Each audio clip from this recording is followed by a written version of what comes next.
In Ohio, Curtis looks at the enormous clouds in the sky while standing in the rain, confused because it seems that instead of water, motor oil is falling. Afterwards, Curtis has breakfast with his wife Samantha, then their deaf daughter Han, before going to work. Curtis works for a construction company, while Samantha is a homemaker who takes care of Han, but also sews items to sell at the local market on Saturdays. That afternoon, Samantha is having fun with some friends at home who have brought their children over to play. One of them notices that Han has picked up a dangerous piece of wood with nails in it, so Samantha has to run to stop her. As shouting warnings obviously doesn't work. Moments later, it starts to rain heavily, so the construction workers have to stop for the day, and the employees go for a drink together at the bar. At home, Samantha teaches Han the sign for storm while watching the rain through the window. After the bar, Curtis drops his colleague and dear friend Duwart at home. They talk for a while, then Duwart says that Curtis is living a wonderful life. However, Curtis admits that things aren't always as nice as they seem. Their conversation is interrupted when Duwart's wife quietly comes out, demanding he come inside. Then Curtis goes home and checks on Han, while Samantha shares that the girl still has difficulty connecting with other children. The next day, Curtis is cleaning up trash so Han doesn't pick up other dangerous things. At that moment, a strong storm appears in the sky, and suddenly, lightning strikes the ground, causing Curtis's dog, Red, to start barking like crazy. When Curtis gets closer to take Han's hand, the dog breaks free from its chain and attacks Curtis, biting his arm fiercely. However, Curtis wakes up in his room because it was another nightmare. During breakfast, Curtis can't stop thinking about how real the dream seemed. He sees Han playing with Red and gets worried, so he pulls her away from the dog. When Samantha asks what's wrong, Curtis loses his patience and leaves without touching his breakfast. Later at work, Curtis is still distracted and can't stop looking at his arm during the meeting, thinking he still feels the pain. The boss, Jim, is angry about the delay caused by the rain and wants them to make up for the lost time today.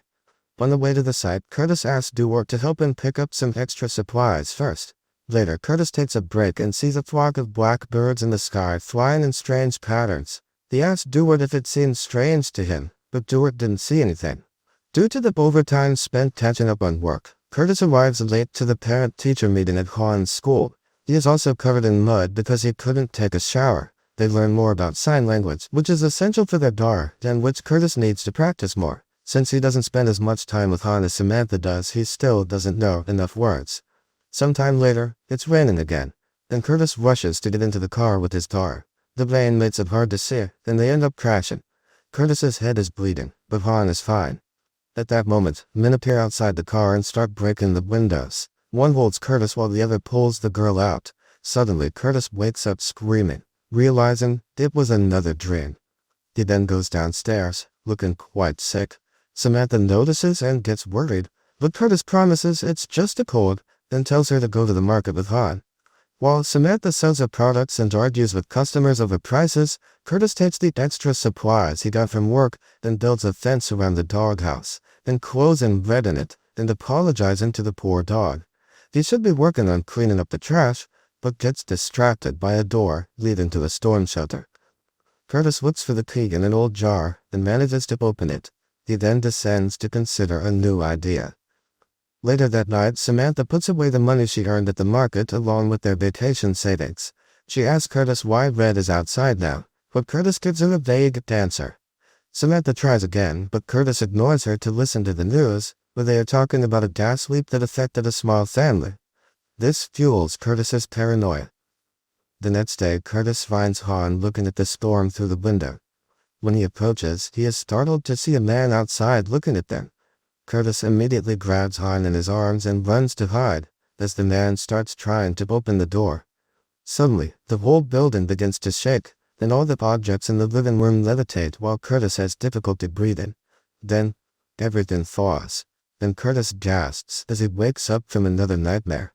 To his surprise, he has wet the bed. When Samantha comes in, he covers the accident with the sheets. Curtis asks for the doctor's number, and Samantha tries to check on him out of concern, but Curtis pushes her away so she won't see the wet sheets. He immediately apologizes for his outburst, blaming it on feeling sick, but still tells her to go to church because he can take care of Han. After Samantha leaves, Curtis changes the sheets and washes the evidence. Later, Curtis takes Han to the library and distracts her with a children's book while he looks for information on mental illnesses. On the way back, they stop at a grocery store to buy a lot of canned food. This makes them late for lunch with Han's family, who judge him for skipping church. In the afternoon, Curtis starts cleaning the storm shelter and stocks all the canned food he brought for emergencies. He then stays there reading the books from the library.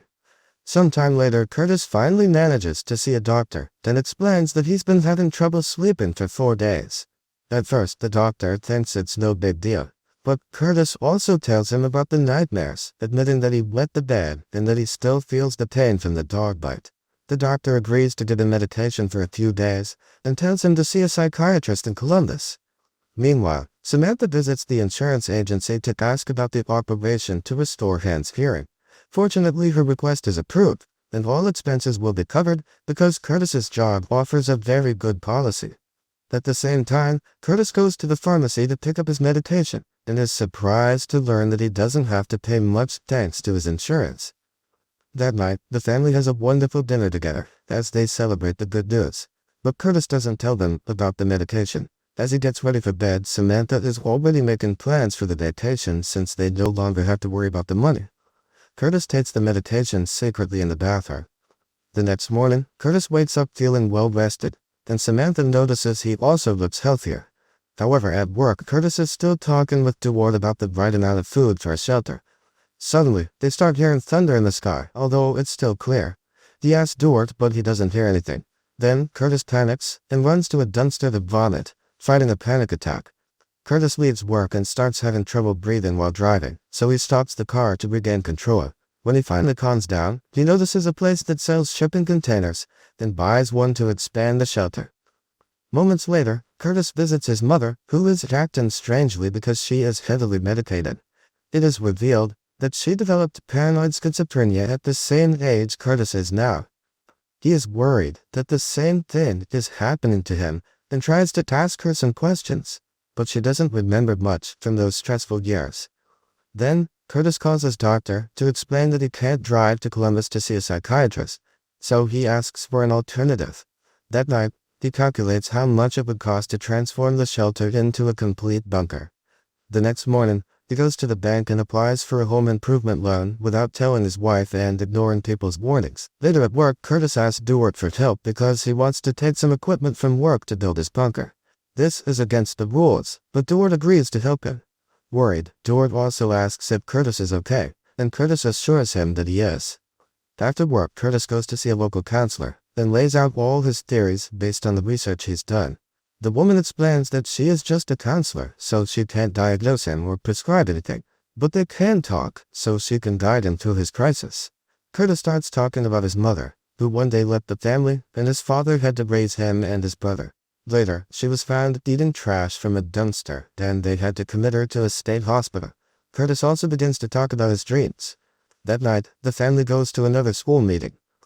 On the way back, Curtis stops the car because he is seeing a lot of lightning in the sky.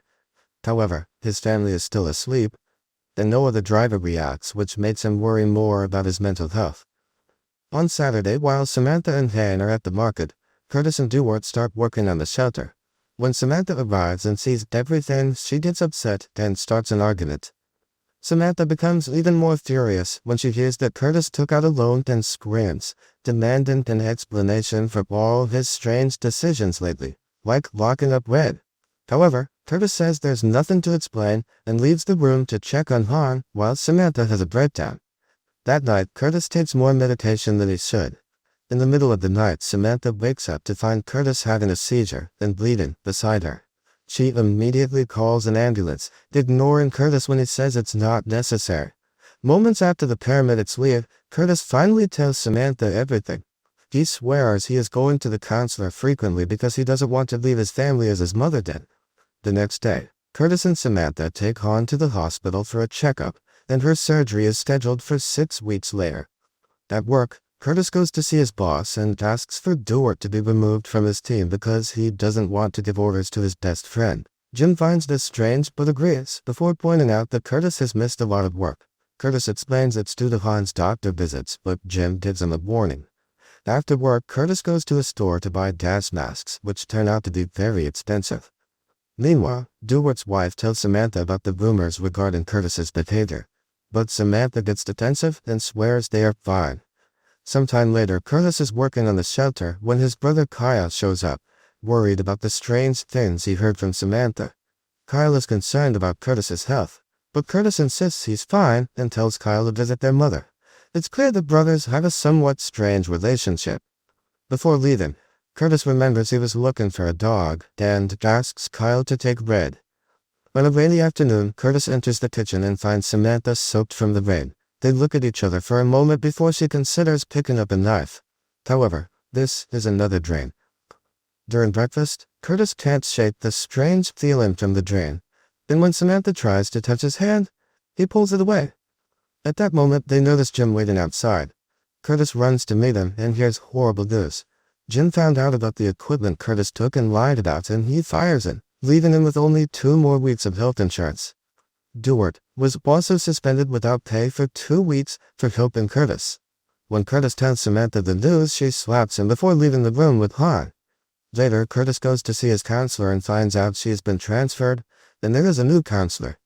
This new counselor wants to start from the beginning, but Curtis can't bear to talk about his mother again and lose all his progress, so he leaves without a word. Curtis returns to the shelter and continues working on it. Meanwhile, Samantha keeps mending neighbors' clothes to earn extra money, but it's not enough, and she has to take up the rest of the vacation savings. That night, Samantha talks to Curtis, who explains that his fright was due to a dream, and takes her hand to show he's trying to get better. Samantha announces they will cancel the beach trip and use Curtis's last paycheck to cover 2 months of bills. She will postpone Han's surgery, and they both need to focus on getting jobs. Samantha is willing to work on their problems, but sets the condition that Curtis must go to a real psychiatrist. She also wants him to attend the school dinner on the weekend to work on his isolation. On the night of the event, Curtis is confronted by Dewart, who blames him for the work suspension. Curtis tries to ask him to talk in private later, but Dewart keeps complaining that Curtis pushed them away when they should be friends.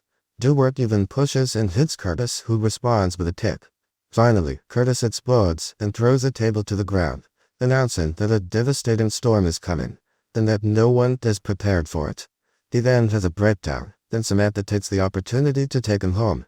Sometime later, Curtis sees Han in the middle of the road and runs to pick her up. At that moment, a flock of birds appears in the sky, then flies in strange patterns before heading towards Curtis. He protects Han as the birds fly over them. They then form another strange pattern before starting to fall dead to the ground. Terrified, Curtis runs inside the house as a siren starts to sound. At that moment, he wakes up and discovers the siren is sounding for real. It's raining very heavily, so Curtis takes his family and runs to hide in the shelter. After locking the door, Curtis has everyone put on oxygen masks as a precaution. They then fall asleep and wait for the storm to pass. A few hours later, Curtis wakes up and checks the door but still feels the storm outside and goes back to sleep. In the morning, Samantha wakes him up, asking him to open the door because the storm is over. Curtis disagrees and says he can still hear it. He also has Samantha touch the door so she can feel it. However, Samantha doesn't hear or feel anything. Panicking, Curtis backs away and refuses to open the door, offering the key to his wife. Samantha refuses to take it because doing so would only delay the problem. Then Curtis needs to face his fears. Wanting to be good for his family, Curtis gathers his courage and finally opens the door to find a beautiful sunny day. The neighbors are fine and cleaning up the debris left by the storm. Sometime later, Samantha finally takes Curtis to the psychiatrist. The doctor agrees to give Curtis more medication immediately and decides he needs time away from the shelter. He tells the family to take a few days off to rest and prepare, as Curtis will need to be sent to a specialized facility until he recovers. This means he won't see his family for a while. The next day, the family is at the beach. Curtis and Han are making the sandcastle when suddenly Han signs the word storm while pointing at the sea. Samantha comes out and discovers that it's raining oil.